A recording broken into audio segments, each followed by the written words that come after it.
Our next speaker is Don Rudness.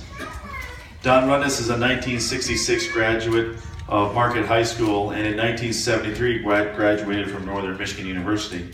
Don was drafted in 1968 and served in the Army until 1970. He was assigned to B Company, 1st Battalion, 22nd Infantry, 4th Infantry Division in Vietnam. Don worked in the Michigan Department of Human Services in Marquette until 2002. He is currently the adjutant for the Disabled American Veterans Chapter 69 and a member of the Vietnam Veterans of America Chapter 237. Don currently resides in rural Schoolcraft County with his wife Roberta. Please welcome Don Rudness.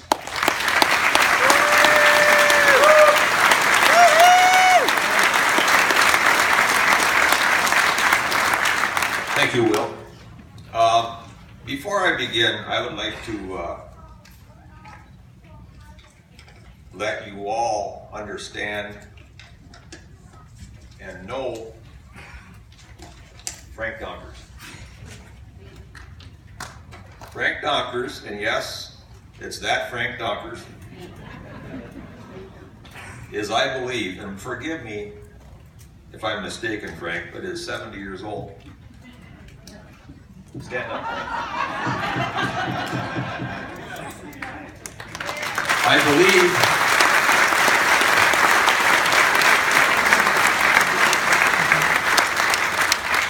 I believe Frank has the distinction of being the only 70-year-old veteran who is wearing his original uniform.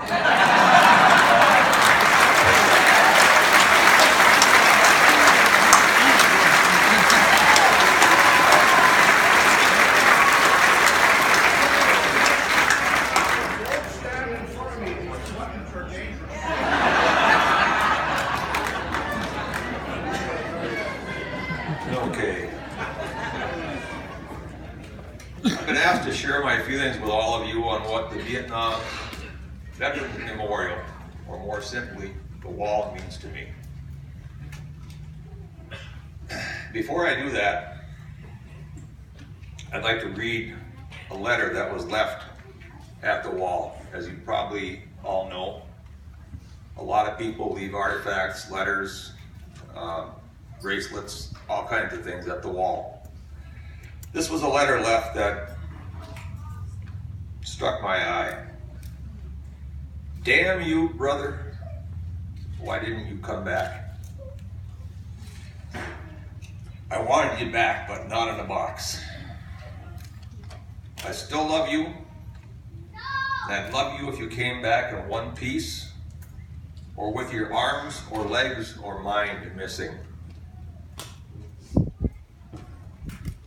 I wasn't that young when you died, because I cried too. God has you now, but I want you too, so damn you for not coming back.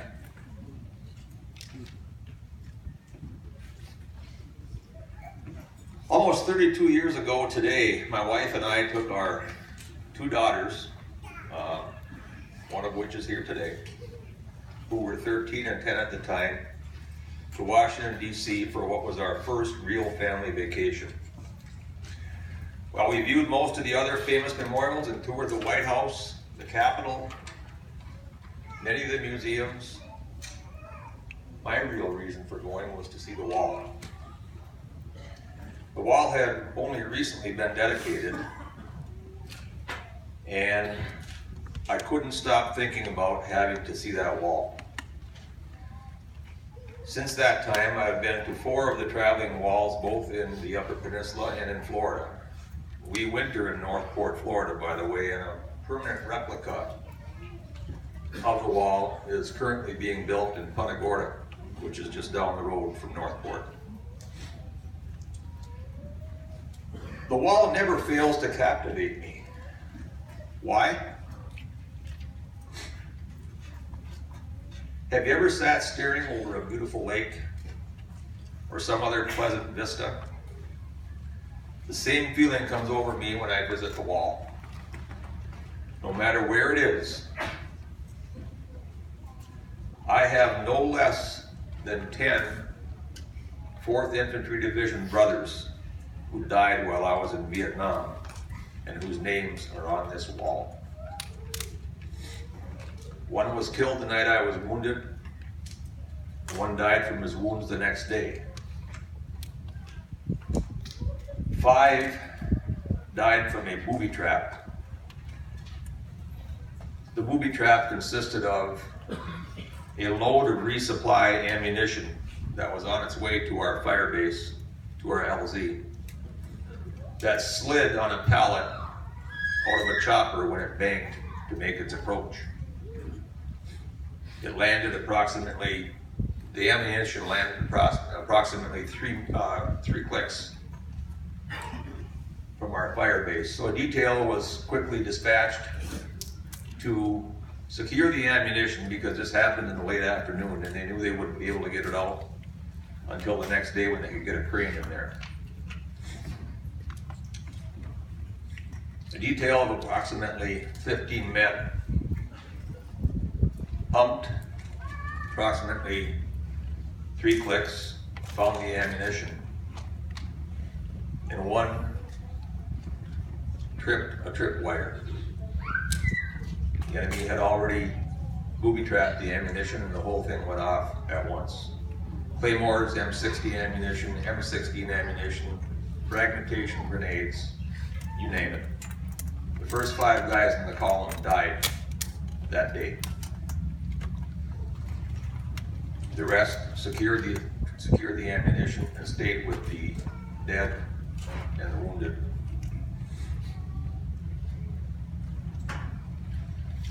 Another man was killed by another booby trap, and the last by friendly fire, which oddly enough the Army calls a misadventure. Can't understand how that could be any kind of an adventure. Every time I visit them, I salute them, talk to them, as I will today. I do so for their bravery, their comradeship, and heroism, and I'm sure all the veterans that are here today would agree that none of us are the heroes of this war. It's those guys and women on that wall, forever young, who are the heroes. When I finish with my salutes and conversation, I feel compelled to just sit for a while and contemplate the terrible events we witnessed in that awful war, and how the loved ones of the men and women on this wall have fared through the years. I pray that many have resolved the issues of their loss, but also know through experience that many still suffer. I have spoken with the widow of one man and the younger brother of another who still suffer. I'd like to share with you a poem by one Kelly Strong about the loss of his father. Bear with me, I might have a problem here. The night was cold. I was 10 years old when the soldier paid his call. The news was bad. My mom was sad when she heard of my father's fall. An ambush, he said. They all were dead. His words were shocking and cold. 8 other men died. 8 other wives cried for young men who'd never grow old. The years quickly passed. They seemed to go fast, but no father to show me the way. Yet I knew in my heart, right from the start, we'd be together someday. Through laughter and tears, the months and the years, I heard its faraway call. The day was cold and I was 30 years old when my eyes first set sight on the wall. It seemed ancient, yet new, as if somehow on cue, when I saw it, the earth stood still. My memory, once gray, became focused that day of a man who suddenly seemed real. No more tears filled my eyes, no more lifetime of whys. With the answers I found in this place, with the edge of his name, gone was sorrow and pain. Bad memories were quickly erased.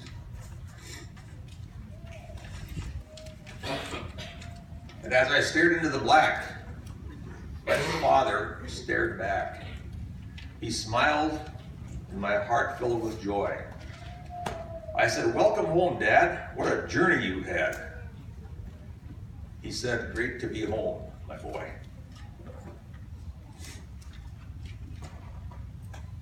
I have a big coffee table book at home entitled simply "The Wall." It's a book of some of the many offerings and things left at the wall, along with many photographs. And I will close with the words of Michael Norman, a Marine who lost his best Vietnam buddy when they served with Charlie Squad, 1st Platoon Golf Company, 2nd Battalion, 9th Marines, on 19 April 68. Michael says, "To touch the wall is to touch the dead, to get close to them."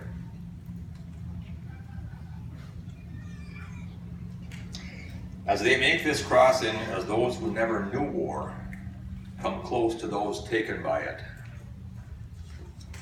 they begin to understand Vietnam and thus honor the generation of veterans who survived the war.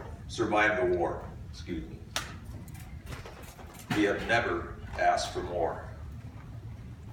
Thank you very much, and welcome home.